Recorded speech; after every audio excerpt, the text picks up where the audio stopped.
Hello বন্ধুরা, এই দেখেন আমাদের ক্ষেতের তত্তাজা আনারস পাকা দেখেন। এই মরিচ দিলাম, এই লেবু। খাইতে কি মজা হইব রে গাইস। চলে আসুন আনারস খাইলে। তত্তাজা ক্ষেতের ফাকনা তত্তাজা আনারস। এই লেবু দিতে আসি, শেয়ারা শেয়ারা রে, শেয়ারা মধু রেডি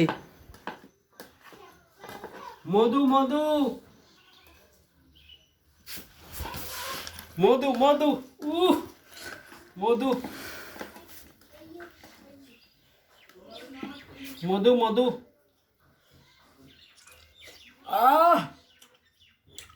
প্রতি কামড়ে রস অনেক মিষ্টি। সেরা মধু গাইস। খেতে তত্তাজা রস কে খাবেন চলে আসুন আমাদের বাড়িতে। লেবু দিছি, মরিচ গুঁড়ি সবকিছু দিছি। কন্ডর বলতো সূত্রে